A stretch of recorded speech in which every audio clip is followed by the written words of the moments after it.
Hey guys, welcome to HSI para crack point, जहां आज आपको कराने जा रहे हैं IIT Bombay junior sanitary inspector 2025 का लेटेस्ट क्वेश्चन पेपर।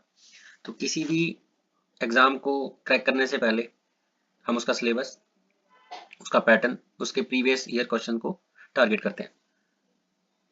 ये हमारी सीरीज जो कि 365 डेज फ्री सीरीज चल रही है हमारे ऑफिशियल चैनल पे एचएसआई पैरा क्रैक पॉइंट पर, जहाँ आप मॉक फॉर्म में टेस्ट सीरीज देख सकते हैं, अपनी रैंकिंग देख सकते हैं, अपने कॉन्फिडेंस को बूस्टअप कर सकते हैं। अभी हम थोड़ा सिलेबस से गो थ्रू हो जाते हैं। Junior sanitary inspector skill and written test syllabus, जो कि सेक्शन और ए और बी में दिया गया है। 75% सेक्शन ए और सेक्शन बी 25%। सेक्शन ए में जो दिया गया है वो basic understanding on water quality parameter treatment, equipments use for housekeeping activities and their purpose, basic understanding of sewage and grey water, solid waste management 2016, air and noise pollution assessment and mitigation, health programs, water harvesting techniques, waste control, communication disease and their prevention, sanitation management, storm water drains and cleaning, basic computer, basic mathematics, general awareness about Indian government initiatives on Swachh Bharat Abhiyan, language skills, general knowledge, safety and ethical practices.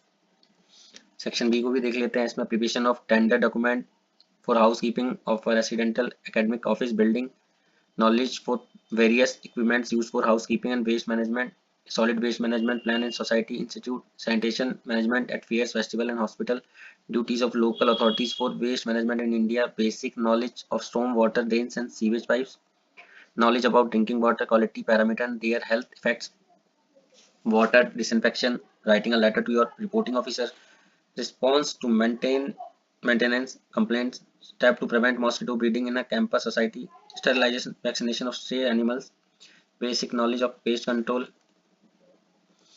तो ये इसका syllabus था।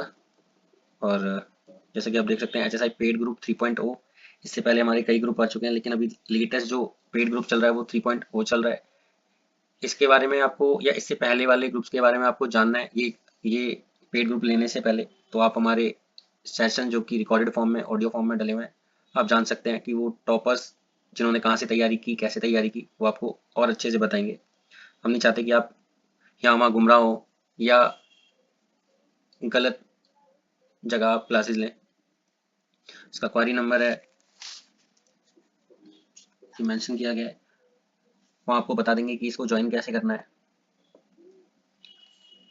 क्या मिलेगा इस batch के अंदर, क्या फीचर्स हैं। जो जो दिया गया है आप टेस्ट करना, इसका भी 5 टाइम्स ही मिलेगा आपको। प्रैक्टिस आपको इतनी कराई जाएगी, एग्जाम आने से पहले 4 से 5 बार आपको प्रैक्टिस पूरी करा चुके होंगे। तो अब हम क्वेश्चन की तरफ चलते हैं। Question paper with solution. Question number 1, what does water harvesting mean? Option number A, water purification. Option B, collecting and storing rain water. Option C, treating sewage water. Option D, checking water pollution. इसका correct answer होगा collecting and storing rain water. हम 8 class से पढ़ते आ रहे हैं। Water harvesting का mean होता है storing and collecting rain water. Uses क्या है इसकी? Drinking and house hold use, irrigation and recharging ground water. Please guys writing पे मत जाना, थोड़ी फीलिंग समझना। It involves collection and storage of rainwater for use, help in groundwater or recharge, promotes sustainable water management. Question number B की तरफ, sorry 2 की तरफ move करते हैं। Which of the following disease spread by mosquito? Option number A typhoid, option number B malaria, option number C cholera, option number D pneumonia. जैसे कि आप देख सकते हैं मॉस्किटो से होने वाली जो बीमारी है, डिजीज है, वो ऑप्शन नंबर बी मलेरिया है। बाकी मॉस्किटो से और कौन कौन सी बीमारी हो सकती है? Dengue, yellow fever, filariasis, Zika, ये कुछ बीमारियां हैं जो मॉस्किटो से भी होती हैं। इसकी एक्सप्लेनेशन देखते हैं। Mosquito act as a vector disease transmission. Malaria, dengue, filariasis are classic mosquito borne disease. Prevention focusing on vector control measures. Question number 3 के लिए मूव करते हैं। Question number 3, the solid waste management rule were notified in which year. ये rule पहले हम option की तरफ जाते हैं। Option number A 2013, option number B 2014, option number C 2016 और ऑप्शन नंबर डी 2018। तो इसका करेक्ट आंसर होगा ऑप्शन नंबर सी 2016। ये रिप्लेस करके आया था एक्ट 2000 को। इसकी एक्सप्लेनेशन देखते हैं। These rules replaced the earlier 2000 rules. They define responsibilities of local authorities and waste generators, emphasize segregation at source and scientific disposal. Question 4 की तरफ मूव करते हैं। क्वेश्चन नंबर 4 है, ऐसे आपको एक्सप्लेनेशन या दिखी होगी बट फिर भी, which of the following communicable disease. Option number A diabetes, option number B hypertension, option number C influenza, option number D cancer. तो फर्स्ट ऑफ ऑल मैं थोड़ा सा कम्युनिकेबल डिजीज के बारे में आपको बता देता हूँ। ये स्प्रेड होती है one person to another person और animal to humans.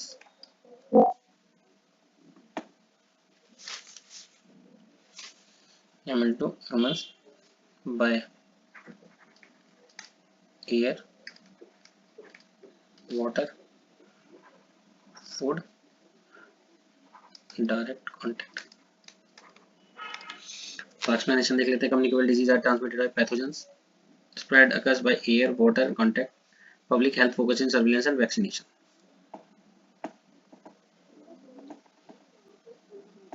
Question number 5 जो देखते हैं, which of these is component of the waste management hierarchy.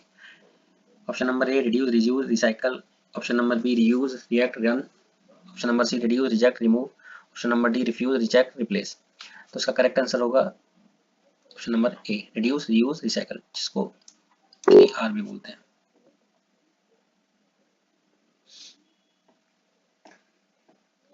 देख सकते हैं, known as the 3R principle, priorities, reduction, recycle before disposal, promote sustainable waste management practice. हम चलते हैं क्वेश्चन नंबर 6 की तरफ। Which of the following is a contagious disease. इसके options हैं। Option number A diabetes, option number B hepatic cirrhosis, option number C diphtheria और option number D arthritis. तो contagious disease जो होती हैं ये स्प्रेड होती हैं। मैं थोड़ा सा बता देता हूँ। Spread through direct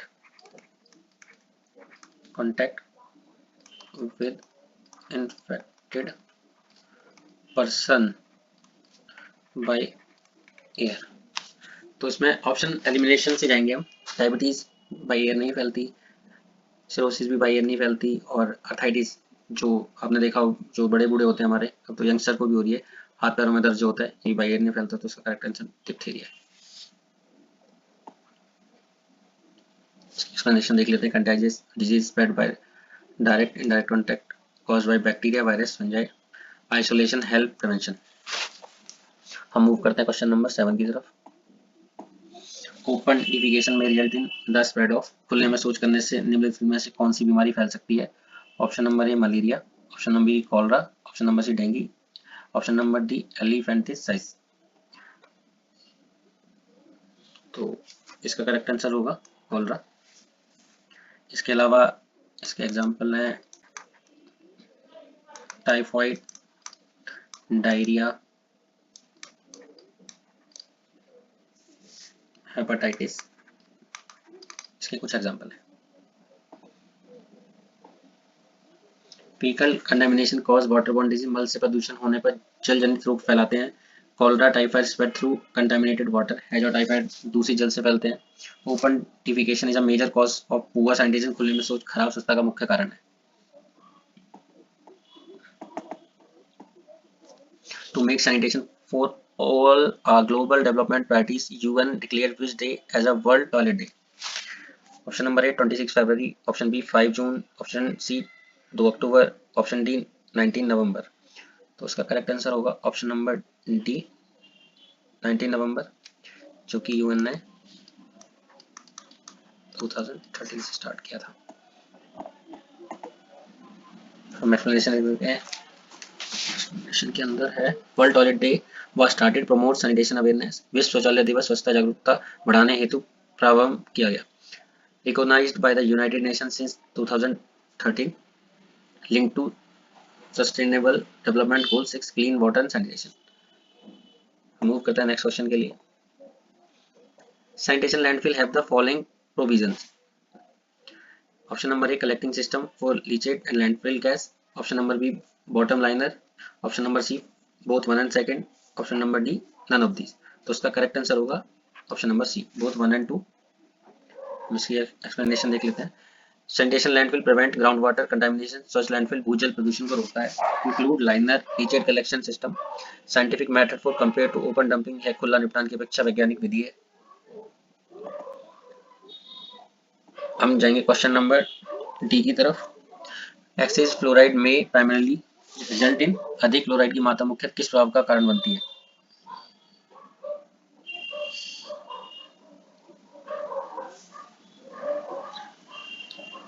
liver infection, discolouration of teeth, no health impact, gum cavities. तो हम देखते हैं जब ज्यादा फ्लोराइड हो जाता है तो इफेक्ट करता है टीथ एंड बोन्स। तो उसका करेक्ट आंसर होगा option number B. Chronic fluoride exposure causes dental fluorosis, affect the bone structure, teeth enamel. WHO stand up to 1.5 mg per liter in drinking water। हम question number 11 की तरफ चलते हैं। Drying hand after washing is needed। हाथ धोने के बाद उन्हें सुखाना क्यों आवश्यक है? To prevent germs and bacteria to spread with wet hands। गीले हाथों से जीवाणु फैलने से रोकने के लिए। To hold kitchen utensils properly otherwise these may fall down। रसोई के बर्तनों को अच्छे से पकड़ने के लिए, नहीं तो गिर सकते हैं। To prevent dripping of water पानी टपकने से रोकने के लिए। To keep good germs active। तो हम ऑप्शन एलिमिनेशन से जा सकते हैं। इसका करेक्ट आंसर ऑप्शन नंबर ए हो गया, गीले हाथों से जीवाणु फैलने से रोकने के लिए। एक्सप्लेनेशन देख सकते हैं। जो wait hand spread germs faster than dry hands. गीले हाथ जीवाणु को जल्दी फैलाते हैं। Proper drawing is important for effective and food hygiene. ये 365 डे सीरीज जो कि फ्री ऑफ कॉस्ट हमारे टेलीग्राम चैनल पे चल रही है HSI पैरा क्रैक पॉइंट पर। DTT a low toxicity drugs used for curing malaria। a plant nutrition a restricted insecticide। तो DTT के बारे में थोड़ा सा मैं बता देता हूँ, इसकी फुल फॉर्म बता देता हूँ। Dichlorodiphenyltrichloroethane इथेन। ये एक रिस्ट्रिक्टेड इंसेक्टिसाइड है जो कि अब बैन कर दिया गया है। ये एनवायरनमेंट के लिए भी काफी हार्मफुल था, इसलिए इसको बैन कर दिया। DDT is persistent insecticide banned restricted globally, was widely to use for malaria vector control earlier। पहले मलेरिया नियंत्रण के लिए उपयोग किया जाता था।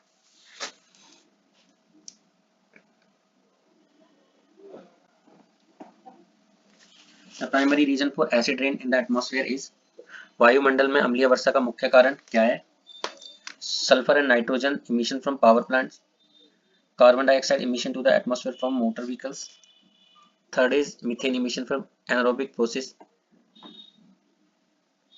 फोर्थ है all of the above.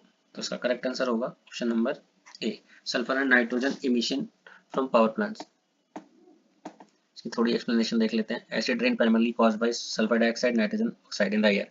These pollutants originate mostly from fossil fuels combustion।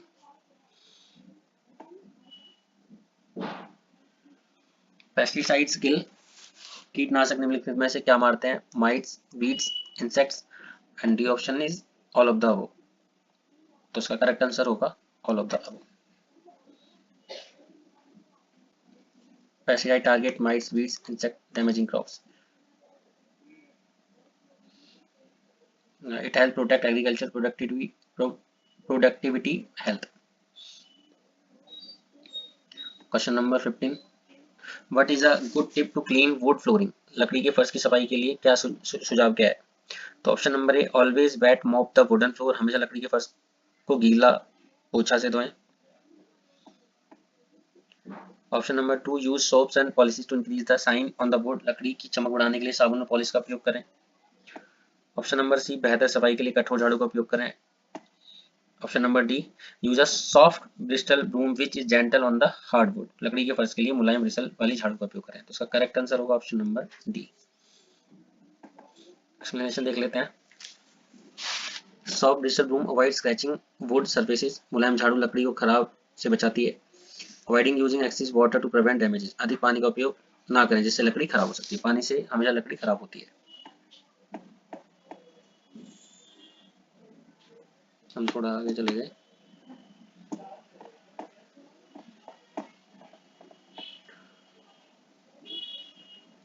Which state has been declared India's first open defecation free state? Bharat का पहला खुले में शौच मुक्त राज्य कौन सा है? Option number A, Arunachal Pradesh, option number B, Goa, option number C, Kerala, option number D, Sikkim. तो इसका करेक्ट आंसर होगा Sikkim. ODF status mean to no open defecation practices in the state. ODF स्थिति का अर्थ है राज्य में खुले में शौच की गतिविधि नहीं होनी चाहिए। Focuses on community lead sanitation initiatives, सामुदायिक स्वच्छता का पहल इस लक्ष्य को बढ़ावा देती है। Question number 17, what is the tagline of स्वच्छ भारत मिशन? स्वच्छ भारत मिशन का टैगलाइन क्या है? सबका साथ सबका विकास, एक कदम स्वच्छता की ओर, एक भारत स्वच्छ भारत, स्वच्छ भारत स्वस्थ भारत। तो इसका करेक्ट आंसर होगा ऑप्शन नंबर बी। स्वच्छ भारत मिशन आपको पता है 2014 में नरेंद्र मोदी द्वारा लॉन्च हुआ था। उसका करेक्ट आंसर यहाँ एक्सप्लेनेशन दे रखी है, एक कदम स्वच्छता की ओर, promote individually responsibility in cleanliness, it complement to overall mission for clean India. Question number 18 की तरफ चलते हैं। Which of the following gas is used for water disinfection? निम्नलिखित में से कौन सा गैस जल शुद्धिकरण में उपयोग होता है? Option number A, nitrogen, option number B, chlorine, option number C, oxygen, option number D, methane. तो उसका करेक्ट आंसर होगा ऑप्शन नंबर बी, क्लोरीन। इसकी एक्सप्लेनेशन देख लेते हैं। Chlorine is widely used to disinfect drinking water, it kills bacteria, viruses and other pathogens. The ideal pH range of drinking water should be between 4.5 to 5.5, 6.5 to 8.5, option C 2.5 to 3.5, option D 9.5 to 10.5। इसका correct answer होगा option number B. अगर 6.5 से नीचे रहेगा तो भी ये खराब होगा और 8.5 से ऊपर होगा तो भी ये खराब होगा, इसके बीच होना चाहिए। WHO recommends 6.5 to 8.5 as the safe pH range. Outside this range, water may corrosive and unsuitable for consumption.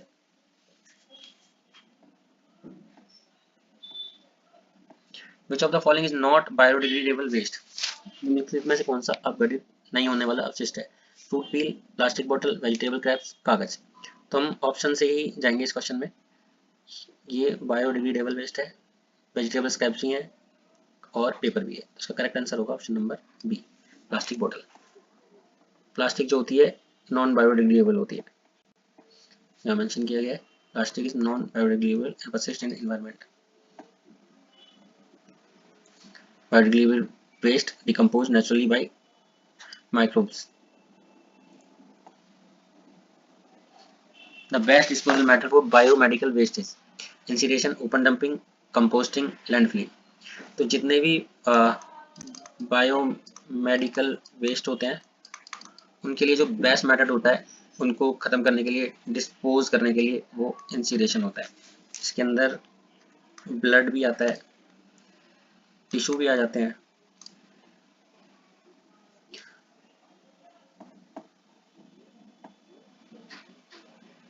Incineration safely destroy infectious biomedical waste. It reduce waste volume and prevent disease spread. हम move करते हैं question number 22 की तरफ. The process of killing all forms of microorganisms is called cleaning, disinfection, sterilization, fumigation. तो इसका correct answer होगा sterilisation, कीटाणु शोधन. एक्सप्लेनेशन देख लेते हैं. Sterilisation kill all microorganism including spores. Disinfection kills most but not all spores. The permissible limit of fluoride in drinking water as per BIS: A 1.5, B 0.5, C 2.5 and 3. Option number 4 3 mg per liter. तो उसका correct answer होगा option number A 1.5 mg per liter. इसकी explanation देख लेते हैं. BIS standard for fluoride up to 1.5 mg per liter drinking water. Excessive fluoride leads to dental, जो कि हमने ऊपर भी पढ़ा था, skeletal fluorosis.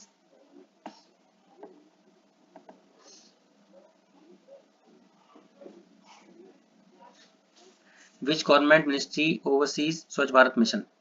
Option number A ministry of Jal Shakti, ministry of housing and urban affairs, ministry of environment, ministry of health. तो इसका correct answer होगा ministry of housing and urban affairs. इसकी एक्सप्लेनेशन देख लेते हैं. Ministry of housing and urban affair implements SBM urban, focus on urban sanitation, waste management. Move करते हैं question number 25 की तरफ. Which of the following parameter indicates the presence of organic pollution in wastewater? Total dissolved solid TDS, biological oxygen demand BOD, electrical conductivity. Option number D chloride content. तो इसका correct answer होगा option number B BOD, biological oxygen demand.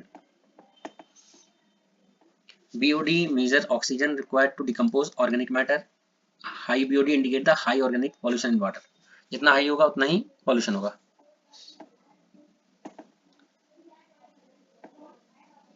According to the Environment Performance Index, the cleanest country in the world 2025. Option number A Luxembourg, Germany, Estonia, Finland. तो correct answer होगा option number C Estonia. इसकी explanation देख लेते हैं. EPI ranks countries based on environment, health and ecosystem vitality. Cleanest country poses strong policies on pollution and control sustainability. Question number 27 की तरफ चलते हैं. WHO क्या है? World health organization, world habitat organization, water health organization, world health organization. तो ये सबको पता है WHO वर्ल्ड हेल्थ ऑर्गेनाइजेशन है, विश्व स्वास्थ्य संगठन.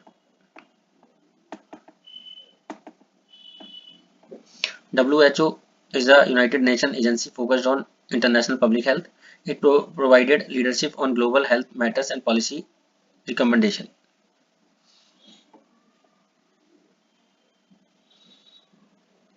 ये आपके सेक्शन बी से हैं, टेक्निकल नहीं है. तो हम सेशन को यहीं एंड करते हैं. अगर सेशन अच्छा लगे तो प्लीज़ आप लाइक करना और कमेंट करना. Thank you.